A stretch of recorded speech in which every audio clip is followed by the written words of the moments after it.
Salut les amis, on se retrouve pour une nouvelle vidéo, où on va parler d'actu mercato. Ça va être un petit peu différent que les actus mercato qu'on faisait d'habitude, parce que d'habitude on s'intéressait à quelques petites, grosses actus plutôt, qui étaient importantes sur la scène football et sur la scène mercato. On en prenait deux ou trois et je faisais des analyses des joueurs. Là on va prendre plein de petites actus qu'on va analyser très rapidement. Je vous les afficherai à l'écran, évidemment vous pourrez les voir et on va réagir un petit peu de manière assez rapide, assez brève à ces actus.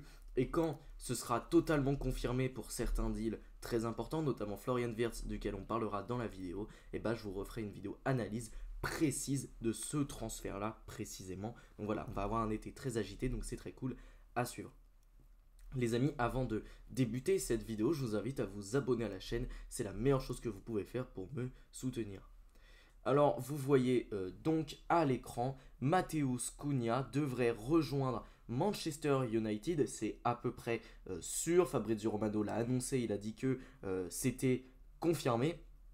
Donc Manchester United devrait payer environ 63 millions de livres, ce qui fait assez cher, mais on parle d'un joueur qui est confirmé.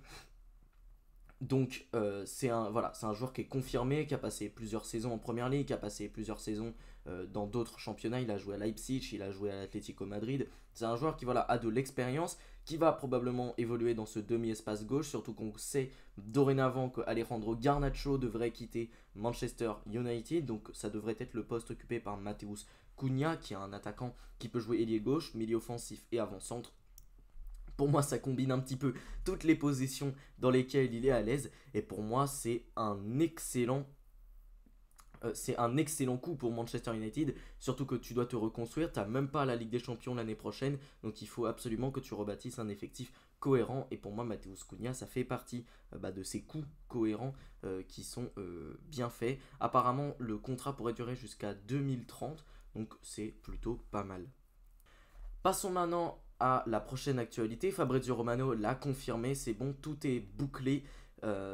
Du moins c'est quasiment bouclé. Jonathan Tah devrait signer gratuitement, du moins sans indemnité de transfert au Bayern de Munich. Son contrat devrait expirer en 2029 au Bayern de Munich. Donc pour moi pareil, très bon deal. Tu as besoin de renouveler un petit peu ta charnière centrale parce qu'on sait que Kim Min-jae n'a pas été bon cette saison, a du mal à performer au Bayern et qu'il devrait probablement partir du club. Donc voilà, tu le remplaces par Jonathan Tah, c'est très bien joué, pas grand chose à dire de plus. J'ai un joueur qui connaît la Bundesliga, qui a joué pendant énormément d'années, joueur allemand en plus de ça, donc tu le sors pas d'un contexte qu'il connaît déjà. Il va pouvoir jouer dans une équipe de compagnie qui est très offensive. Donc voilà, il sera très important, notamment pour aller chercher les ballons hauts. On sait que c'est un joueur assez agressif, que c'est un joueur également qui dans les duels aériens est plutôt bon, qui a une bonne qualité de relance. Donc je pense que ça peut parfaitement plaire à Vincent Kompany. Passons maintenant à une autre actualité, cette fois-ci pour le Real Madrid. Le Real Madrid s'est déjà activé sur le mercato avec la venue notamment de Dean Huijsen. On parle également d'Angelo Stiller, même si Angelo Stiller, ça s'est un petit peu refroidi ces derniers temps. Mais là, on a une grosse actualité puisque le Real Madrid et Benfica seraient tombés à peu près d'accord pour le transfert d'Alvaro Carreras. Donc l'arrière gauche qui pourrait jouer piston gauche dans le système de Xabi Alonso. Donc voilà, là ils sont encore en train de parler pour trouver un transfert, pour se trouver un terrain d'entente, mais ça devrait être fait. Je pense que ce joueur devrait signer. C'est un joueur qui est très bon, notamment défensivement. Il m'avait impressionné face au Barça, notamment. J'avais trouvé qu'il avait fait un match plutôt intéressant face à Lamine Yamal. Joueur très agressif, qui est espagnol en plus de ça, donc c'est bien pour conserver un petit peu une petite identité espagnole au sein du club madrilène. Donc déjà, j'aime beaucoup ce coup. C'est un joueur, maintenant, je sais pas à peu près les prix, mais ça pourrait coûter plutôt cher, je pense entre 40 et 50 millions d'euros. Mais pour moi, on va dire qu'il les vaut. C'est un joueur espagnol qui est très performant, qui a été formé chez toi en plus. Donc voilà, moi j'aime beaucoup ce joueur, il pourrait parfaitement s'intégrer dans ce Real Madrid. En plus, tu as besoin de nouveaux arrière-gauche parce que tes arrière-gauche actuellement au club sont pas extrêmement performants, donc c'est un très bon deal. Là, on reste encore sur de l'actu Fabrizio Romano. Liverpool a donc apparemment envoyé une offre d'environ 100 millions d'euros au Bayer Leverkusen. Ça continue de discuter entre les deux clubs, surtout que Florian Wirtz aurait donné son accord à Liverpool. Lui ne veut rejoindre que ce club. Alors je vous avoue, je m'y attendais pas, hein. Florian Wirtz, moi je le pensais plutôt du côté du Bayern ou de Manchester City. Je le voyais pas du tout aller du côté de Liverpool. Surtout que pour moi, tu as quand même du Dominique Szoboszlai qui est plutôt bon au poste. Alors peut-être qu'il pourrait jouer ailier gauche en cas de départ de Luis Diaz, ça pourrait se faire. Il pourrait jouer peut-être avant-centre, même si j'ai du mal à y croire. Moi, je pense qu'il prendra la position de Szoboszlai. On verra ce qui va se passer. Mais si Florian Wirtz rejoint bel et bien Liverpool, bah, tu as l'un des plus gros coups du mercato, si ce n'est le plus gros coup du mercato. 100 millions d'euros, ça me semble assez faible. Je pense que l'offre augmentera. Et je pense que voilà, le Bayer Leverkusen ne devrait pas le lâcher en dessous de 150 millions d'euros. Du côté de Chelsea, ça s'accélère pour un numéro 9, on en reparlera un petit peu plus tard, parce que Chelsea s'est également positionné sur d'autres joueurs qui viennent notamment de Bluco, mais du coup voilà, là tu as 4 profils d'attaquants, tu as Liam Delap, Hugo Ekitike, excusez-moi, Benjamin Sesko et Victor Gyökeres. Alors Gyökeres, c'est l'attaquant que toute l'Europe s'arrache, ça pourrait être un bon coup pour Chelsea. Pour le coup, c'est un joueur extrêmement puissant qui marque énormément de buts, qui ressemble un petit peu dans ses appels en profondeur, notamment à Nicolas Jackson. Je trouve qu'il m'y fait penser dans certains de ses déplacements, dans certaines courses. Je trouve qu'on a des similitudes entre les deux joueurs. C'est également un joueur qui a une qualité technique assez intéressante, même si pour le coup, celui qui me semble être techniquement le plus fort, je dirais que ça se joue entre Hugo Ekitike et Benjamin Sesko. Sesko qui est également monstrueux, qui joue en Bundesliga, qui est un joueur extrêmement rapide, très puissant, qui a une très bonne qualité technique, une bonne qualité de dribble, qui a une belle frappe. Voilà, Benjamin Sesko, c'est un gros profil aussi, peut-être un peu moins confirmé. Quoique c'est quand même celui qui joue, on va dire, dans le club le plus gros, mais qui cette saison à Leipzig a vu une saison compliquée. Il a été un petit peu irrégulier. Il faut dire également que Leipzig fait une très mauvaise saison. Donc voilà, c'est un coup qui peut être pour moi très intéressant, mais peut-être pas pour Chelsea qui a du mal avec ses avant-centres. Donc Gyökeres, j'aime beaucoup. Peut-être que c'est le joueur que tu devrais prendre parce que c'est peut-être le plus expérimenté, même s'il joue dans un championnat mineur par rapport en tout cas au championnat anglais. Moi, je trouve que ça se tente pour ces deux joueurs. Hugo Ekitike, alors là pour le coup j'ai du mal parce que c'est un joueur qui s'est révélé en Bundesliga comme Benjamin Sesko, mais on a vu que lorsque la difficulté augmente, notamment au Paris Saint-Germain, même si au Paris Saint-Germain il faut dire que il a eu une situation très particulière, ça a été un petit peu compliqué. Les attaquants français qui percent à Francfort, je vous avoue, j'ai quand même beaucoup de mal. On a notamment Kolomuani, mais quand je pense à des attaquants qui sont passés par Francfort, Marmouche, pour le moment on va dire que c'est une réussite pour le coup, mais Jovic, catastrophe, André Silva, catastrophe, Kolomuani, catastrophe. Donc pour le moment on va voir. Mais Hugo Ekitike, j'aimerais bien le laisser au moins une saison de plus à Francfort. Je ne suis pas persuadé que ce soit le bon neuf pour Chelsea. Et pour ce qui est de Liam Delap, pour moi ça fait partie de ces attaquants qu'il faut absolument sauver de la relégation. Ça fait partie de ces joueurs, je pense notamment à du Bilal El Khanous qu'il faudrait sauver de la relégation, qui est un très bon joueur, Bilal El Khanous, mais également Liam Delap, qui est un joueur qui a marqué pas mal de buts alors qu'il joue dans une équipe assez faible de la première ligue, il joue à Ipswich. Donc pour moi il faut le sauver, c'est un joueur qui a une bonne qualité technique, qui se place extrêmement bien, notamment dans la surface, qui est un très bon finisseur. Moi j'aime beaucoup Liam Delap, il est capable également de se connecter avec ses partenaires, c'est un profil encore différent de Sesko, Ekitike et Gyökeres, même si Gyökeres a pour le coup ce profil très renard des surfaces, un peu comme Liam Delap. Liam Delap c'est vraiment un renard des surfaces qui est très bon, qui peut jouer en transition, et je pense qu'il pourrait jouer dans une équipe de possession comme Enzo Maresca le veut. Donc voilà, ça pourrait être intéressant. C'est vrai que Liam Delap pour le coup j'aime bien, mais je suis pas sûr que c'est vraiment le profil que je cherche. Chelsea, moi je verrais bien Liam Delap plutôt dans une équipe de transition, même si pour moi c'est pas choquant s'il va là-bas. On passe évidemment là à la prochaine actualité. Là, elle date d'il y a assez peu de temps. Manchester City s'intéresse à Ryan Cherki, c'est une info actu foot. Et donc voilà, le joueur de l'OL est suivi par plusieurs clubs anglais qui estiment sa clause libératoire serait apparemment entre 23 et 29 millions d'euros, ce qui fait finalement pas si cher pour un joueur de ce talent. En Ryan Cherki à Manchester City, je vous avoue que j'ai du mal. Je suis pas persuadé que Ryan Cherki soit un joueur vraiment PL ready. J'ai quand même l'impression qu'il pourrait se casser les dents à Manchester City, surtout que c'est un joueur un petit peu fantasque tout ça, et on sait que Pep Guardiola et les joueurs fantasques, ça peut être un petit peu compliqué. Il a souvent tendance à robotiser un petit peu ses joueurs, donc personnellement je suis pas convaincu que ce soit le club pour lui. Pour l'Olympique Lyonnais par contre ça pourrait être un bon move parce que tu sortirais pas mal d'argent et tu économiserais également un gros salaire, donc ça pourrait se faire au moins sur le plan financier. Je pense que l'OL accepterait de vendre Ryan Cherki. Ryan Cherki est un joueur qui a vraiment progressé cette saison, qui est très bon, qui commence à faire un peu plus d'efforts, qui est assez efficace dans le jeu, mais c'est vrai que certaines déclarations me font penser que je suis pas encore sûr que son niveau pourrait pas rechuter, donc c'est à voir. Je suis pas convaincu que ce soit le bon club pour lui. Moi je le verrais plus en Bundesliga ou dans un autre club français.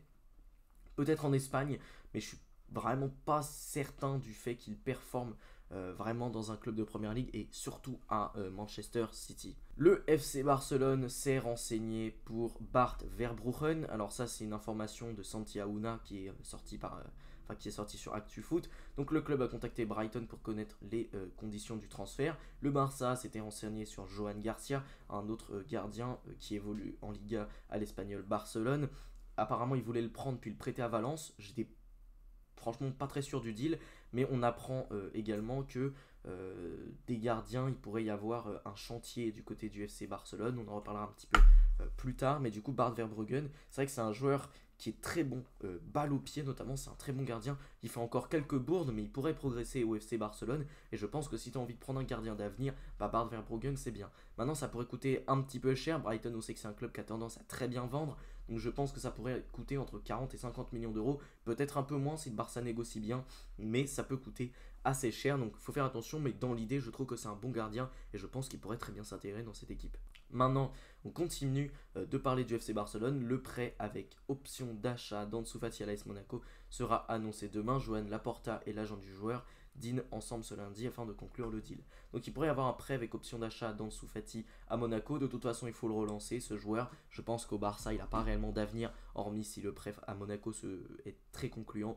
Mais maintenant, c'est vrai qu'il y a un seul problème, c'est que Ansu Fati, c'est quand même un joueur qui est payé assez cher, qui a un gros salaire, donc ça te permettrait peut-être d'en économiser une partie, surtout que Monaco, on sait quand même que c'est un club qui a certains moyens. Mais voilà, moi dans l'idée je trouve que c'est un bon deal. De toute façon Monaco, ça leur coûte pas grand chose parce que c'est un prêt avec option d'achat, donc au pire ils ne lèvent pas l'option. Ansu Fati pour moi ça reste un bon joueur. Alors c'est un joueur en tout cas qui est talentueux, on sait qu'il a du talent, on l'a vu par le passé. J'espère maintenant qu'il arrivera à se relancer à Monaco, c'est tout ce que je lui souhaite, surtout que Fati en forme, Fati en très grande forme, Fati à son plein potentiel, ça peut devenir un des meilleurs joueurs de la Ligue 1 à mon goût. C'est un joueur qui est encore jeune, il a 22 ans, donc pour moi ça peut se faire. J'y crois personnellement à Fati à Monaco. Je pense que ça peut être un bon club pour lui pour se relancer. En plus, un club qui jouera la Ligue des Champions. Donc c'est plutôt pas mal. Ça donnera des petits objectifs à Ansu Fati pour tenter de vraiment revenir à un très bon niveau. Lamine Yamal prolonge jusqu'en 2031 avec Barcelone. Là pour le coup, on continue sur les plutôt bonnes opérations de déco. Même si moi j'aimerais bien voir des achats. Parce que là on a beaucoup de prolongations. On a quelques départs qui sont réglés. Moi j'ai envie de voir des achats, mais voilà, la prolongation de Lamine Yamal jusqu'en 2031 avec Barcelone, on s'en doutait un petit peu, c'est une info Fabrizio Romano, on s'en doutait. 2031 c'est un bon coup, voilà, le joueur va vraiment s'inscrire sur la durée avec le club, donc voilà, ça franchement très très bonne affaire, là pas grand chose à dire dessus. Et là voilà, je vous parlais un petit peu du chantier du poste de gardien au FC Barcelone. Marc-André ter Stegen pourrait envisager de quitter le FC Barcelone cet été. Le Barça apparemment ne peut pas lui garantir une place de titulaire, c'est un joueur qui n'est pas très bon franchement avec le FC Barcelone je trouve. En début de saison dernière, il n'a pas été terrible, puis après il y a eu sa blessure qui a poussé au recrutement de Szczesny. Szczesny a eu des très bons matchs, mais il faut dire qu'il a été assez irrégulier, que face à l'Inter Milan notamment, sa performance elle est vraiment pas très bonne. Donc moi je trouve que c'est pas une si mauvaise idée de faire partir Marc-André ter Stegen, surtout si derrière tu prends Verbruggen ou Joan Garcia qui sont deux gardiens assez performants. Donc voilà, moi je pense que tu pourras en tirer une vingtaine de millions d'euros. Maintenant le fait qu'il a été blessé très longtemps, ça peut peut-être faire baisser son prix. Et là voilà, je vous parlais un petit peu des avant-centres de Chelsea. Chelsea envisage un pré-accord pour une arrivée d'Emmanuel Emega à l'été 2026. L'attaquant n'a aucune chance de quitter Strasbourg cet été. Donc voilà, là pour le moment c'est un des grands éléments du projet avec Strasbourg, du projet Bluco là-bas.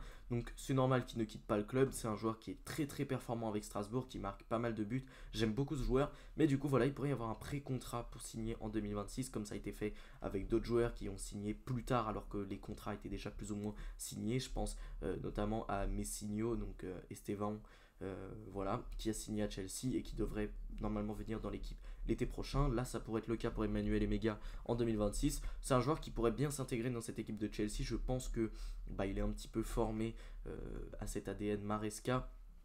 Je pense que le projet Maresca devrait continuer à Chelsea, surtout que maintenant il y a cette qualification en Ligue des Champions. Donc voilà, Emega ça peut être un bon joueur pour Chelsea. Il est performant en Ligue 1, j'espère voir encore un peu plus de lui la saison prochaine. Je pense qu'il peut continuer à progresser à Strasbourg, surtout que l'année prochaine, il joue quand même une conférence Ligue. Alors c'est pas la compétition européenne de l'année, mais ça reste une compétition européenne dans laquelle j'espère qu'il pourra briller. Le Real Madrid va récupérer Nico Paz pour la Coupe du Monde des clubs.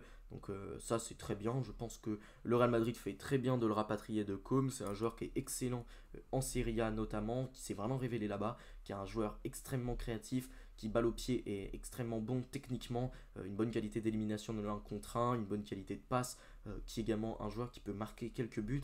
Donc moi je pense que le récupérer pour la Coupe du Monde des clubs, c'est un très bon coup pour le Real Madrid. Et apparemment pour Lee Kang-in, les négociations pour une prolongation avec le Paris Saint-Germain sont au point mort et donc le Coréen pourrait ouvrir la porte à un départ cet été. Il y a des clubs qui sont intéressés comme Naples. Alors il précise des clubs de Première Ligue d'Espagne et d'Arabie Saoudite. Alors les clubs de Première Ligue, on sait évidemment que c'est Arsenal qui est vraiment à fond sur le dossier. Naples apparemment c'est bien rajouté dedans, donc on pourrait avoir une petite concurrence entre les deux clubs. Pour moi, c'est les deux clubs qui sont les plus avancés sur le dossier, donc ça peut être intéressant à suivre. Lee Kang-in, de toute façon, je ne suis pas persuadé qu'il ait un grand avenir au Paris Saint-Germain. Il a été intéressant dans la rotation, il y a quelques entrées qui sont bonnes. Il a assuré un intérim plutôt correct à Gonzalo Ramos en début de saison, même si on a rapidement vu ses limites à ce poste de faux numéro 9. Le PSG aimerait recruter Magnus Akliouche, on le sait depuis un bon moment, donc je pense que faire partir Lee Kang-in pour ouvrir une place à Magnus Akliouche, c'est une plutôt bonne idée. Donc voilà, cette vidéo est terminée, j'espère qu'elle vous aura plu. On a fait une petite analyse assez succincte de ces actus mercato, mais je voulais quand même vous faire un petit récap de ces actus que je trouve vraiment intéressantes à suivre. Donc voilà les amis, si cette vidéo vous a plu, n'hésitez pas à la liker, à mettre en commentaire vous l'info mercato qui vous plaît le plus, qui vous intéresse le plus pour votre club. Mettez également les recrues idéales que vous aimeriez dans vos clubs. On se retrouve pour de nouvelles vidéos, je pense notamment au mercato de Chelsea que je vous ai annoncé, mais qui risque peut-être de durer, qui risque d'attendre encore un petit peu parce que j'avais prévu des choses pour ce mercato, je vous en parlerai sûrement dans la vidéo, mais je vais peut-être changer un petit peu mes plans. Donc voilà, et les amis, du coup on se retrouvera pour de nouvelles vidéos. Sur ce, salut à vous, portez-vous bien, ciao.